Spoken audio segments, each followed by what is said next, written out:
दोस्तों, मैं हूँ आरजे खुशी और आप सुन रहे हो श्रेया और कबीर की कहानी। बात तो सही है, श्रेया ने सोचा घर तो उसका ही है, उसको उसी के घर से बाहर निकालने का श्रेया का कोई हक नहीं था। ठीक है, अगर तुम्हें ऐसा लगता है तो कोई बात नहीं, मैं कहीं और रह लेती हूँ, श्रेया ने बड़ी निष्ठा से कहा। कबीर के चेहरे का रंग हल्का सा फीका पड़ गया।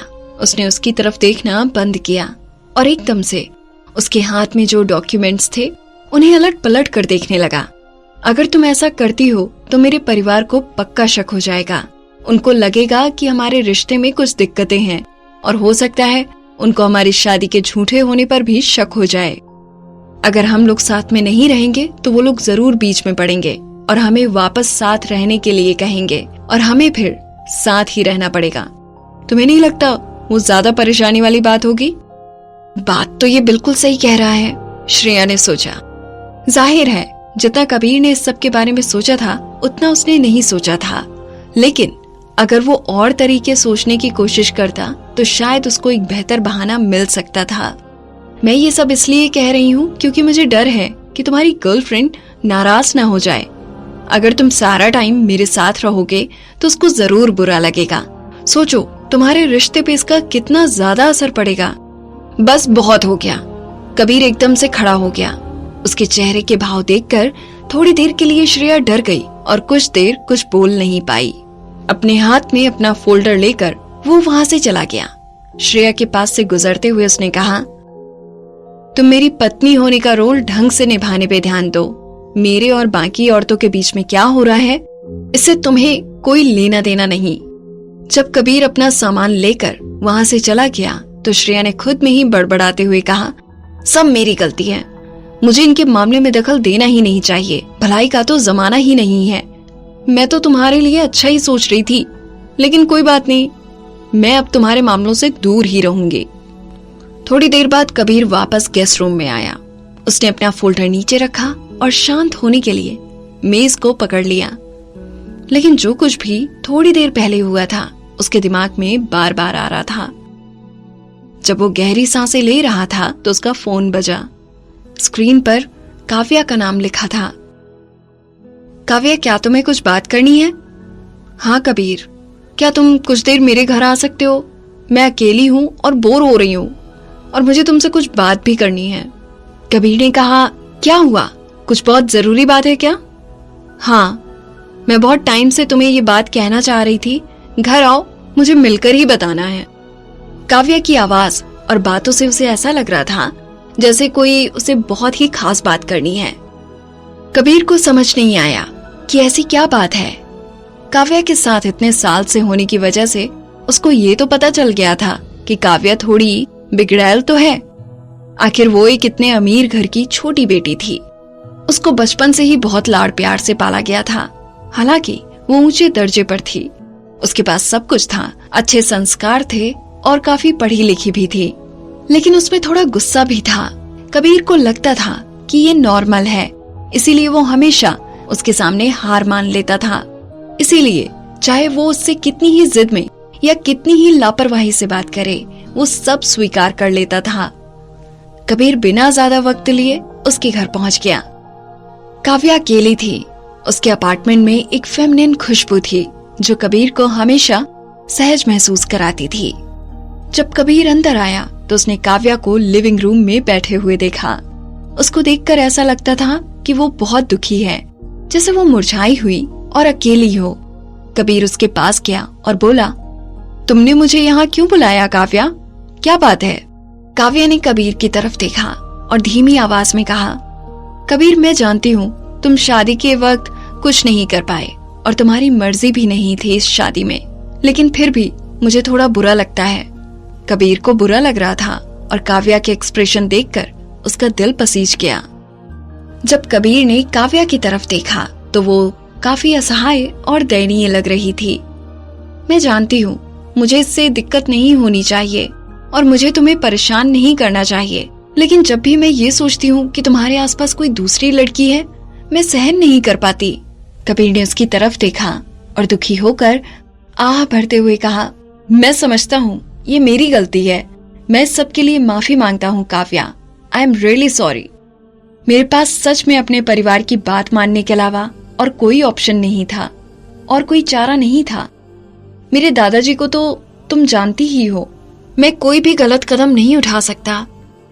कबीर काव्या को और परेशान नहीं करना चाहता था, इसीलिए उसने ये बताना ठीक नहीं समझा कि उसके परिवार ने उसे मनाने के लिए काव्या को मोहरा बनाया था। मैं जानती हूँ। काव्या ने अपना सिर उठाया, उसकी आंखें चमक रही थीं। मैं जानती हूँ, सब समझती हूँ और मैं तुम्हारा साथ भी देना चाहती हूँ। मैं बस ये सोच रही थी कि तुम अगर उस घर से बाहर रह सको, उस औरत के साथ मत रहो। तुम्हारे पास इतनी ज्यादा प्रॉपर्टी है, तुम कहीं ना कहीं तो रह ही सकते हो ना। हम दोनों वहां साथ में रहते हैं। मैं जानती हूँ कि हम दोनों एक बेड पे नहीं सो सकते, लेकिन मैं तुम्हारे साथ रहना चाहती हूँ, तुम्हारा साथ देना चाहती हूँ। मुझे नहीं पसंद कि तुम उस औरत के साथ रहो। कबीर को झटका लगा। उसने कभी नहीं सोचा था कि काव्या ऐसा कुछ कहेगी। वो एक जायज रिक्वेस्ट थी और कबीर इस बात को समझता था। वो श्रेया के साथ रह रहा है और ये जानना ही काव्या के लिए बहुत बड़ी बात होगी। उसने काव्या को अभी तक ये नहीं बताया था कि वो श्रेया के साथ सो चुका है, क्योंकि उसे लगा था कि ऐसा दोबारा कभी नहीं होगा। वो एक घटना, एक दुर्घटना थी और वो चिंता नहीं करना चाहता था और काव्या को भी परेशान नहीं करना चाहता था। लेकिन अफसोस, काव्या तो पहले से ही चिंतित थी। कोई भी औरत इस तरह उसकी अचानक शादी एक्सेप्ट नहीं करती। माना कि वो एक साथ बड़े हुए थे और एक दूसरे पर भरोसा भी था, लेकिन अब उसकी एक पत्नी थी। काव्या एक बहुत अच्छे परिवार से थी। उन्होंने उसे अच्छे संस्कार भी दिए थे। भले ही उनकी शादी नहीं हो पाई, लेकिन उसको निश्चित रूप से एक सुयोग्य लड़का शादी के लिए मिल जाएगा और कोई भी उसके साथ दुर्व्यवहार नहीं करेगा। लेकिन उसने अपनी इज्जत पहले ही कबीर के लिए दांव पर लगा दी थी। लेकिन फिर भी कबीर ने बड़ी शांति से उससे कहा, मैं इस बारे में सोचूंगा। जैसे ही काव्या ने ये बात सुनी, उसके चेहरे पर मायूसी छा गई। बस इतना ही? कबीर ने कहा, काव्या मैं जानता हूँ तुम्हें अच्छा नहीं लगता, इसीलिए मैंने तुमसे कहा भी था कि तुम मुझे छोड़ दो और कहीं और खुशी ढूंढ लो। लेकिन मेरी अपनी कुछ चिंताएं हैं, मैं इसके बारे में सोचूंगा, लेकिन इस वक्त मैं जल्दबाजी में कोई निर्णय नहीं ले सकता। कहीं ना कहीं कबीर को किसी भी औरत के साथ रहना पसंद नहीं था। आखिर वो अभी भी बीमार था। वो किसी औरत के साथ रहने में कंफर्टेबल नहीं था, चाहे वो काव्या ही क्यों ना हो।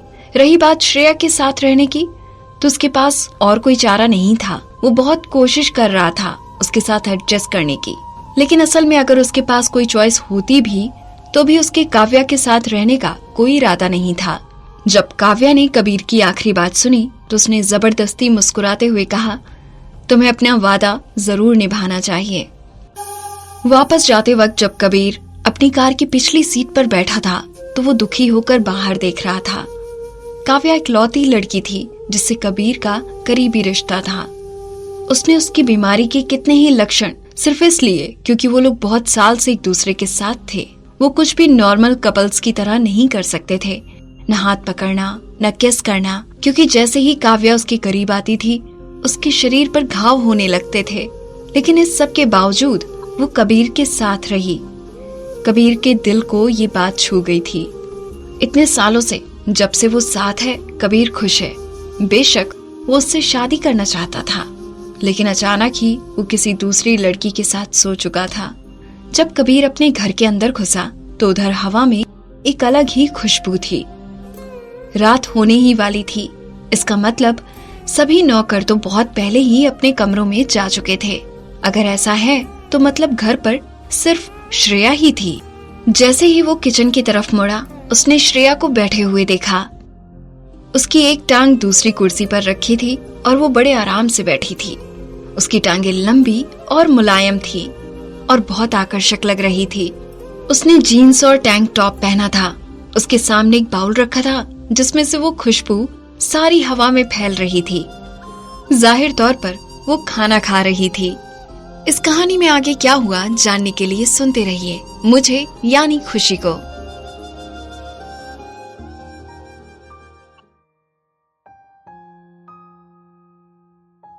यहाँ बस इतना ही। आगे की कहानी जानने के लिए सब्सक्राइब करें पॉकेट एफएम चैनल को और बेल आइकन बेल क्लिक करके अगले एपिसोड का नोटिफिकेशन पाएं।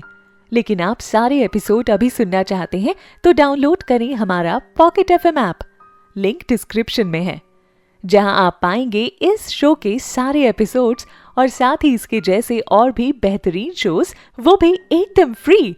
हाँ, फ्री है, तो देर किस बात की, अभी डाउनलोड करें पॉकेट एफएम ऐप।